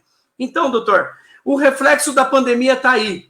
Não tem um culpado, não tem um responsável por isso. Não podemos atribuir a essa ou aquela força institucional.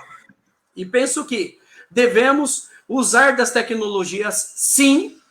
O sistema EAD é ótimo, sim.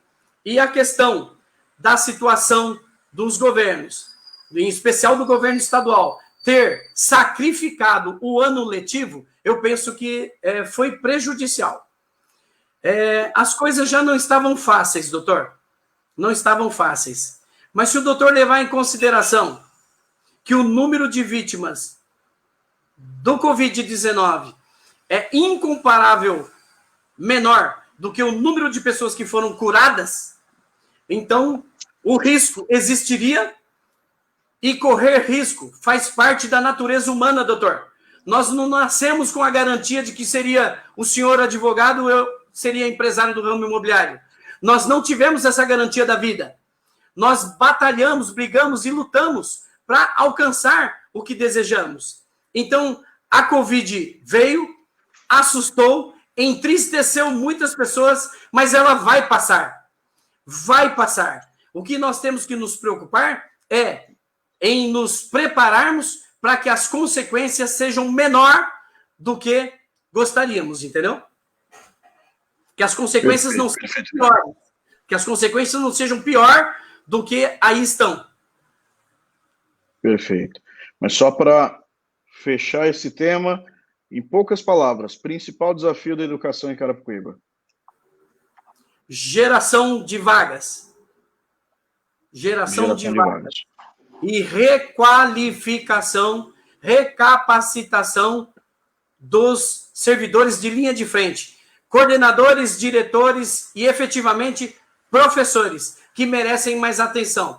Merecem mais atenção. A propósito, eu aproveito que foi aqui recente, né, no dia 15, foi semana passada, eu me congratulo com os professores, né? Se eu estou hoje aqui, candidato, né, a prefeito de uma cidade, onde passei pela mão de diversos professores, e o doutor Fernando está ali, nesse momento, representando a OAB, me entrevistando, é porque muitos professores tiveram paciência conosco e dedicaram parte do seu tempo para nos transformar em pessoas melhores. Não é verdade, doutor? Parabéns aos professores. Com certeza. Com certeza, e aproveito para estender os parabéns aí aos professores e todos os profissionais da educação. Sou casado com uma professora, minha família, em grande parte, é formada por professores ou profissionais da educação. Então, estendo aí os parabéns também aos profissionais da educação e todos os professores aí do Brasil, em especial do município de Carapicuíba, também as ADEBs, que exercem, juntamente com os professores, com a mesma formação, com a mesma qualificação e competência, um trabalho magnífico aí no município. Verdade. Candidato, estamos partindo agora para o último bloco de perguntas. Vamos lá. A gente vai começar falando aqui de temas gerais e vamos aproveitar agora para falar daquele tema que foi objeto até de uma pergunta lá no início, que seria sobre a regularização fundiária. Quais as suas ideias, candidato, para a regularização fundiária no município de Carapicuíba, que, como a gente já veio ao longo dessa semana falando, aconteceu e ainda acontece. O município de Carapicuíba cresceu de uma forma desordenada por ausência, em alguns momentos, de fiscalização e controle, e também pela própria forma como a migração se deu em alguns momentos no município. E é importante hoje que esse tema seja abordado para que ocorra uma regularização fundiária de fato e uma reestruturação urbana na cidade. Então, a gente gostaria de ouvir quais as suas ideias, pontualmente e objetivamente falando, para uma regularização fundiária no município de Carapicuíba. Legal, excelente essa pergunta. Doutor, como sou operador do mercado imobiliário e presencio esse tipo de situação, sou uma testemunha viva de que isso afeta em muito a nossa economia. Mas penso que é possível, sim, criarmos políticas públicas de incentivo à regularização, não a prefeitura patrocinando ações, porque a prefeitura não pode patrocinar ações privadas, certo? Mas podemos desenvolver mecanismos, conselhos, para que, através de engenheiros, arquitetos, advogados, contadores, cartório de títulos e documentos que fazem a escritura pública e cartório de registro de imóveis, podemos montar um conselhão e, de forma simples e humilde, buscarmos a solução conjunta para isso, doutor. Porque hoje, aqui em Carapicuíba, o que acontece? A maior parte das demandas é por uma regularização de forma extrajudicial, que é a ação de uso capião. As pessoas que estão na posse tentam legitimar através do uso capião, que é um procedimento legal. Porque a questão do inventário, ela onera demais a operação. Né? O ITCMD, que é uma tributação do Estado, do governo federal, outros tributos que são lançados, oneram a operação. E a prefeitura pode ajudar, sabe de que maneira, doutor? Com políticas públicas de redução do ITBI, que é o Imposto de Transmissão de Bens Imóveis. Então, para toda situação que for originada de uma ação de uso capião ou inventário, a prefeitura pode reduzir a alíquota. Porque era uma receita, doutor, que a prefeitura não estava prevendo, não tinha previsão para isso. Porque ela depende da vontade das partes. Então, se eu não estou esperando tal receita, tal dinheiro entrar para a prefeitura, Por que eu tenho que cobrar 2,5% do valor? Eu não estava esperando esse dinheiro. Então, eu posso dar uma redução e essa redução pode estimular as pessoas a buscarem a fazer a regularização privada, da propriedade privada, com maior frequência, com maior incidência. Esse é um caminho. Temos também aqui na cidade, doutor, uma situação que implica na regularização de áreas públicas, áreas livres, que são aí invadidas e as pessoas depois ali pleiteiam a legitimidade da propriedade e fica naquele impasse da questão social, né, doutor? Que o doutor conhece bem. Sim. Eu penso o seguinte, tudo tem que ser conversado, tudo tem que ser previamente ajustado. As pessoas não podem dar um passo e esperar que o passo do adversário ou da outra parte seja exatamente o que ela quer. Penso que a coisa pública é de todos. Se é de todos, não é de ninguém. Ninguém pode se tornar proprietário daquilo. E uma situação dessa, doutor, aqui, ó, ontem e hoje choveu bastante, não choveu? Choveu bastante. Sim. Na região do Ariston, ali próximo ao Giga Atacadista, onde tem aquela região de alagamento histórica porque não é exclusiva desta gestão. Ao longo dos 20 anos, aquela região tem sofrido com alagamento e inundações. Aquela região, muitas comunidades avançaram literalmente na beira do córrego. E aí, quando vem esse volume de água, o que acontece? Pessoas são prejudicadas e muitas pagam até o preço da própria vida em correr um risco ali. Então, doutor, tudo que é combinado previamente não tem como dar errado. Nós temos também, com esse conselhão, envolvendo OAB, Cresce, engenheiros, arquitetos, promoção social, assistência social da prefeitura, tem que haver uma reunião para ver que saída nós podemos propor para esse tipo de situação que existe há anos. Há anos. Mas como operador no mercado imobiliário, é algo que vamos enfrentar, doutor, assim, ó, olho no olho, porque é um absurdo você ficar postecipando o enfrentamento a problemas que afligem vidas e incomoda o desenvolvimento também da cidade há tanto tempo.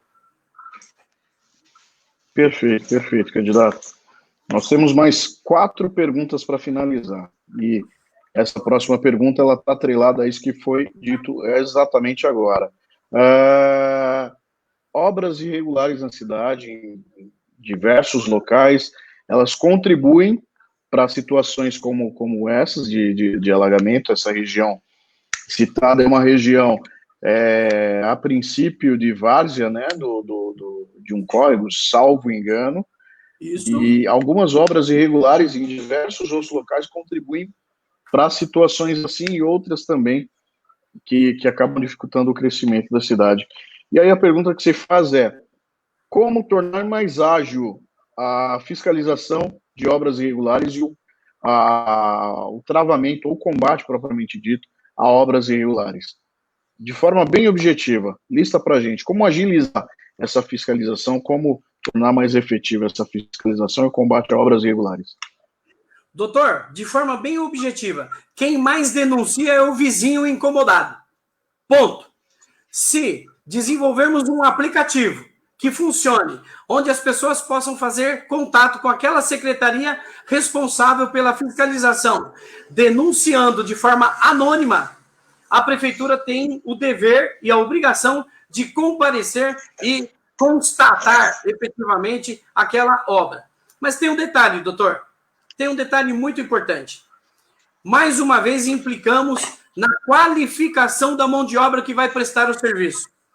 Os fiscais, no nosso governo, nós teremos uma central única de fiscalização, onde teremos fiscais de obras, fiscais da vigilância sanitária, fiscais de receita e renda e qualquer outra secretaria que dependa dos olhos do fiscal para trazer a informação. Essa central única de fiscalização vai dar autonomia para que o fiscal que estiver no local, ele tenha o poder de polícia propriamente dito, ali constituído, ele pode fiscalizar tanto a obra irregular quanto um comércio que esteja ali de forma irregular também. E ele vai trazer não só apenas uma informação para a prefeitura, ele vai trazer 2 ou 3 informações para a prefeitura. E outra, doutor, Carapicuíba é uma cidade grande, somos em quase 34,5 km². O nosso território é grande.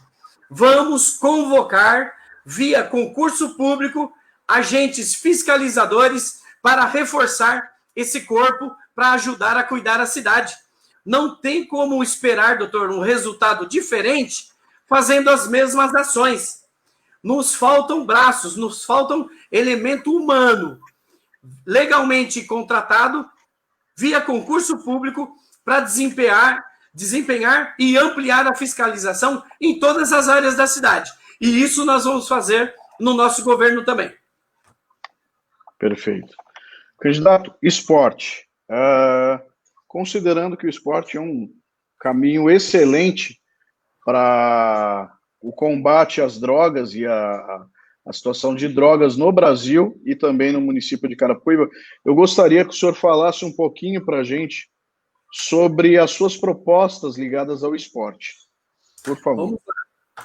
Essa parte muito me interessa também, porque penso exatamente da maneira como você definiu.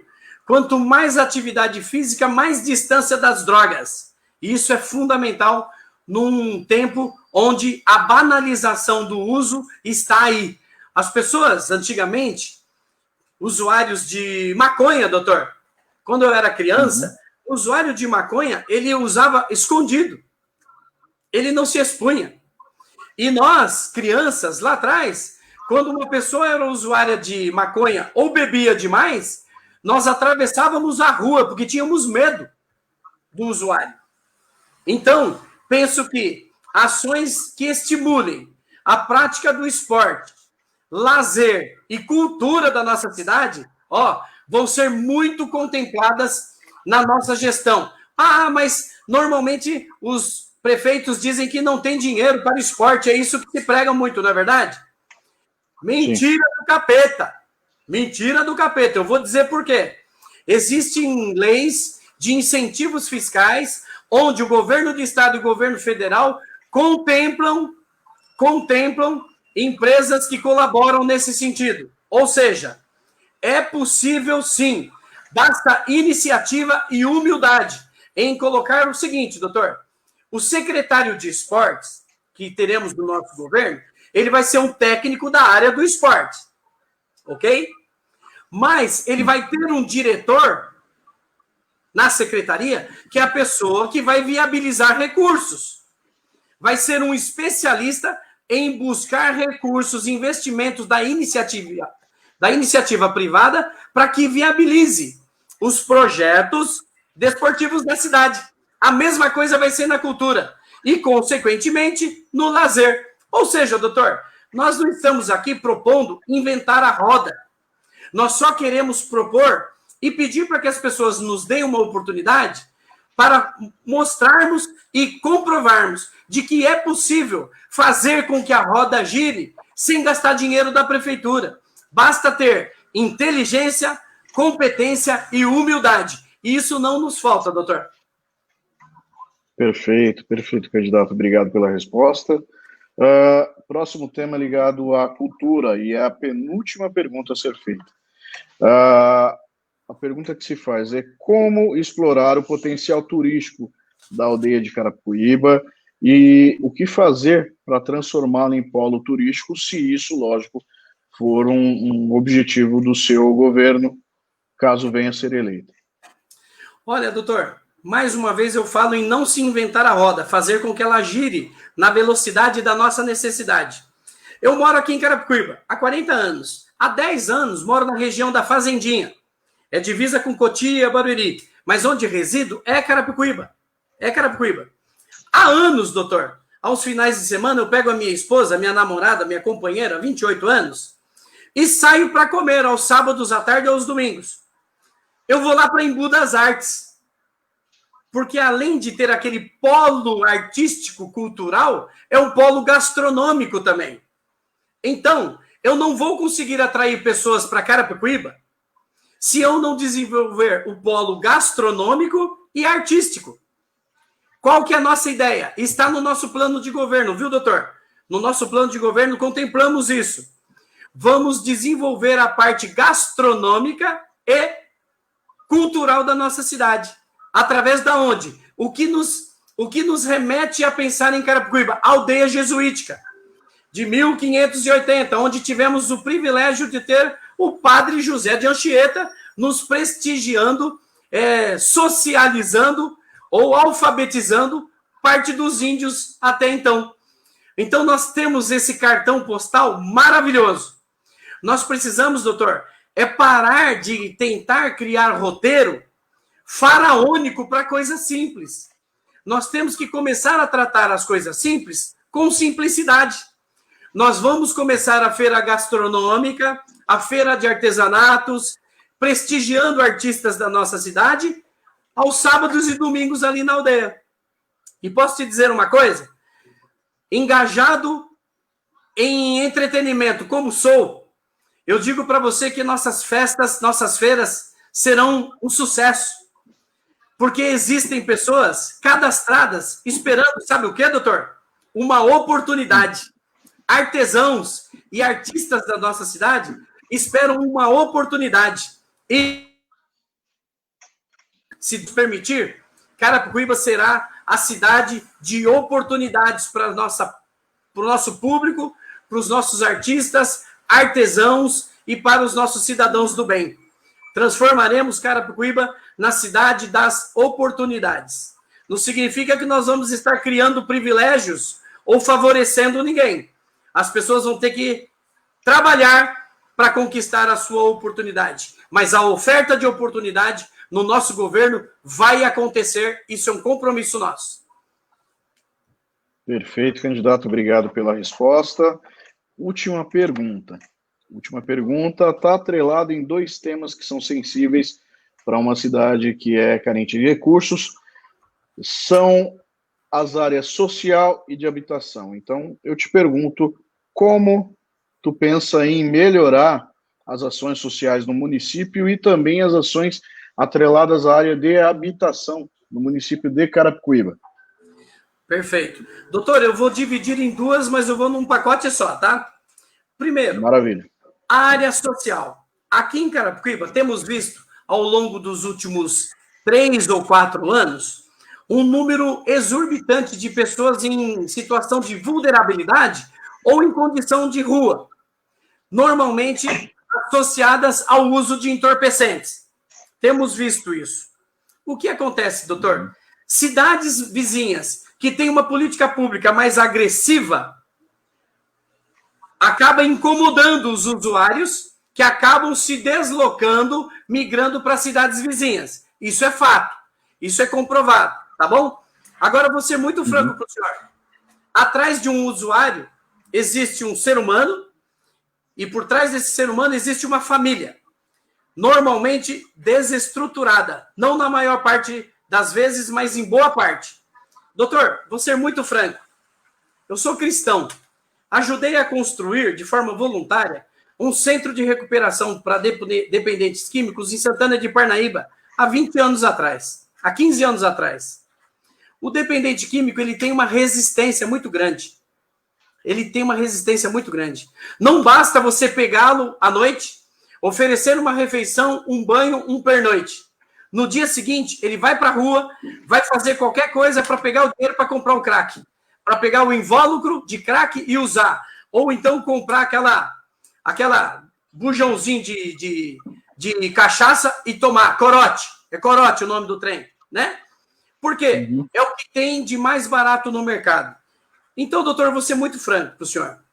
Na área social, nós vamos criar isso com um pouco mais de responsabilidade, em parceria também com a iniciativa privada. O senhor vai entender o porquê.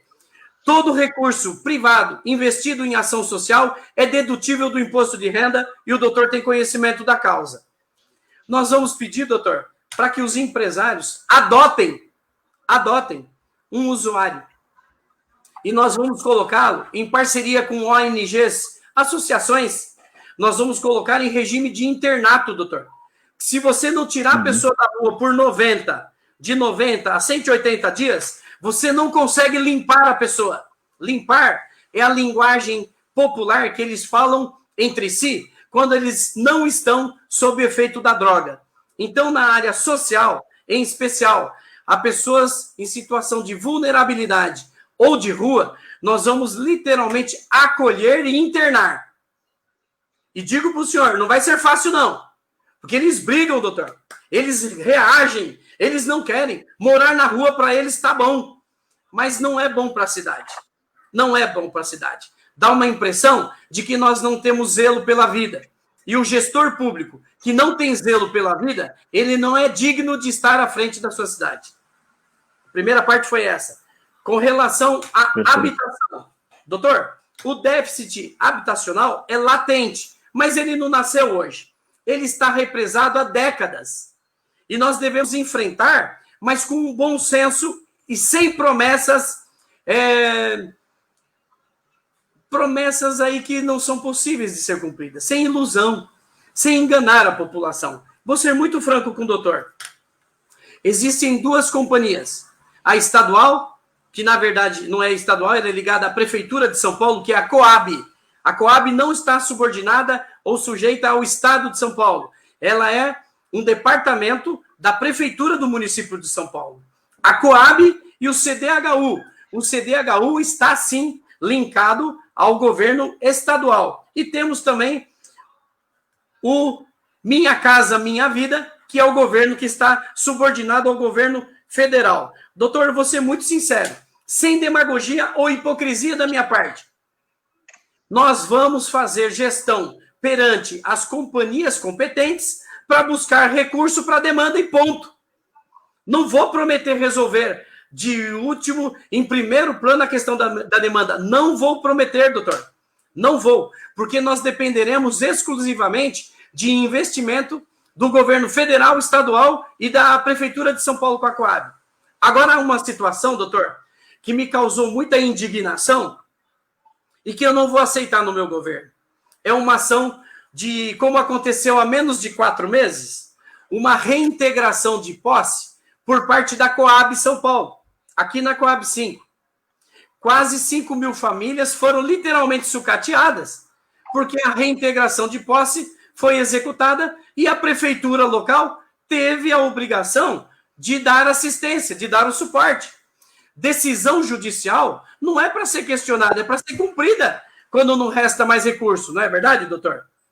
Então, o prefeito local, ele fez o correto, ele cumpriu a determinação judicial.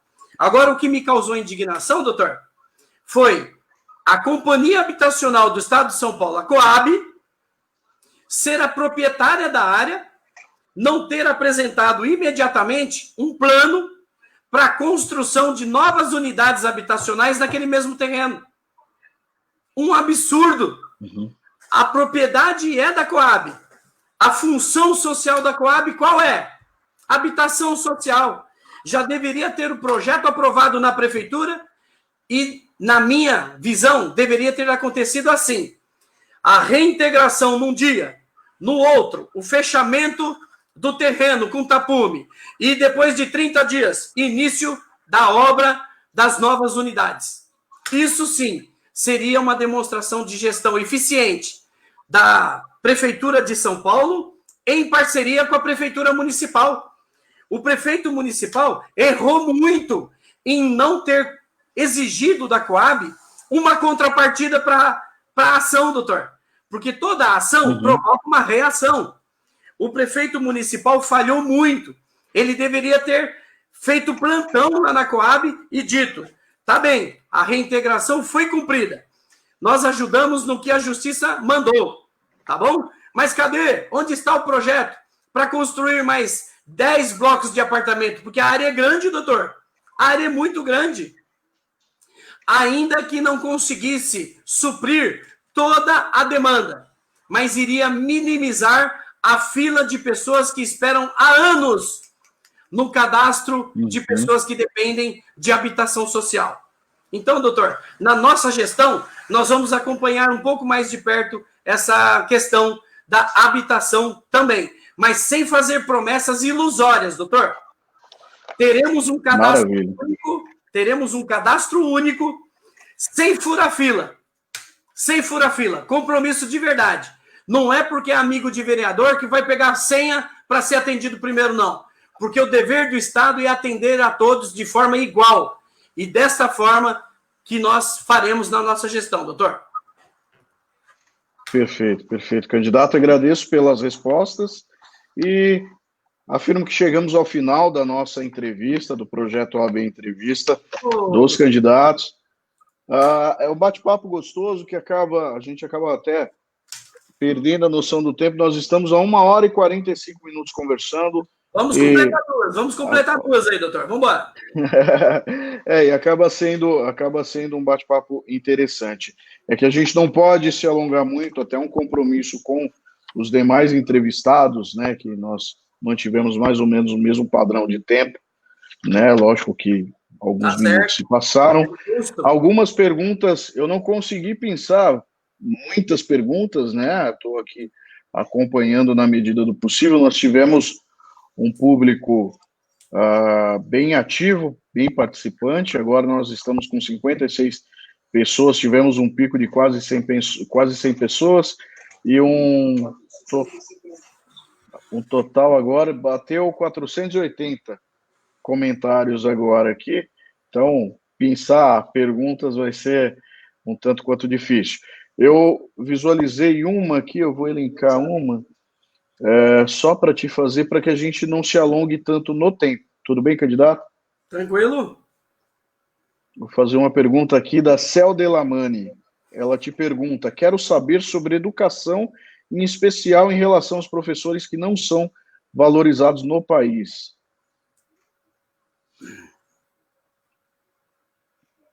Vamos lá? Então, qual é o nome da pessoa? Selma? Cel, muito Isso. Obrigado pela tua pergunta. Embora ela contemple uma esfera nacional, e eu não sou presidente da República e nem candidato, eu vou transportar isso para a questão municipal. A questão da valorização do professor, ela é muito importante. Mas eu preciso ser sincero para você. A grande parte dos funcionários que temos hoje na nossa rede trabalham com amor e dedicação. De verdade, amor à profissão. Até porque não é o salário que prende as pessoas. Não é. Agora eu vou ser sincero para você, Cel. Tem uma parte dos professores que estão ali para cumprir a jornada, para cumprir a tabela, para cumprir o calendário, que não tem o mesmo amor, a mesma afeição. Então eu penso que nós, através do nosso plano contínuo de reciclagem, qualificação e capacitação dos professores, conseguiremos identificar quem é quem e vamos separar os joios dos trigos, sim. E vou falar mais para você. Através do Fundeb, é possível, sim, buscarmos bonificações para os bons professores. Você sabia disso? É verdade. Então, reconhecer os bons e trabalhar com a meritocracia é o meu objetivo. Sabe por quê? Foi o que a vida me ensinou. Eu, na iniciativa privada, sempre tive resultado, fui reconhecido quando me dedicava e trabalhava muito e bem. E as pessoas que não foram reconhecidas é porque não tiveram o mesmo comprometimento. No nosso governo vai ser assim. Se dedicou mais, trabalhou bacana, está cumprindo a meta, estamos juntos. Vai ser reconhecido e vai ser valorizado. Trabalhar deveriam, estão com os dias contados na nossa gestão. Nós vamos estar advertindo, repreendendo administrativamente, porque se serviu, se prestou o concurso público, aceitou o desafio de ser servidor, tem que aprender a servir. Se não está disposto a servir, não vai estar trabalhando conosco. Tenho dito, doutor. Uhum. Perfeito, candidato. Obrigado pela resposta. Tem uma pergunta aqui da Simone Barroso da Silva. Ela pergunta: é possível a inclusão de artes marciais nas escolas? Artes marciais? Isso, nas escolas? Simone, muito obrigado pela sua pergunta, mas eu vou lhe dizer uma coisa. Arte marcial, quando estimulada nas escolas, pode gerar um ambiente de agressividade que não pode ser potencializado em ambiente de aprendizado. Eu penso que através da Secretaria de Esporte, Lazer e Cultura, teremos sim aulas específicas para quem queira. Nós não podemos colocar isso na escola de modo a impor que todos aprendam. É igual aula de educação física. Há quem goste e há quem não goste. Então não é certo, não é democrático você impor. Mas nos ginásios de esportes que temos, implantaremos sim artes marciais, de modo que as pessoas interessadas se inscrevam e tenham aula de todas as modalidades. Todas as modalidades. Não só marciais, mas de todas as modalidades, inclusive de futebol. Tá bom? Espero ter respondido a contento a Simone. Perfeito, perfeito. Nós temos mais algumas perguntas, mas são várias, a gente não vai dar conta de, pelo tempo, responder a todas. Doutor, então, me comprometo publicamente de amanhã, hoje não, mas a partir de amanhã, estar entrando na live, no registro, e responder uma a uma. E vou responder pessoalmente. Sabe por quê? Porque as pessoas que assistiram e participaram demonstraram interesse e respeito pela minha pessoa. Então, vocês serão respondidos por mim, não é por minha assessoria. Por quê? Porque eu gosto do seguinte: se o assunto é pessoal, o interesse é na pessoa, a resposta deve ser tratada como tal. E vocês receberão as respostas. Eu adoro escrever e adoro fundamentar. Perfeito, perfeito. Então, fica aí o compromisso do candidato de responder pessoalmente, diretamente as perguntas feitas, e fica também o nosso agradecimento aí pela compreensão do candidato quanto a não conseguirmos reproduzir aqui todas as perguntas que foram feitas. Aos nossos espectadores, ao próprio candidato, nós agradecemos aqui, foi um tempo produtivo. Peço desculpa por termos nos alongado um pouco mais, mas é importante para a cidade conhecer os seus candidatos e conhecer as ideias que estão sendo colocadas aí a debate. Da OAB fica o nosso compromisso republicano e democrático de oferecer espaço, voz e vez aos candidatos do município de Carapicuíba, sempre agradecendo pela disponibilidade de tempo e de participação. A gente sabe que os candidatos estão no meio, literalmente, no meio de uma campanha eleitoral, um momento delicado, um momento de correria, de deslocamento contínuo, então a gente agradece o tempo e a disponibilidade.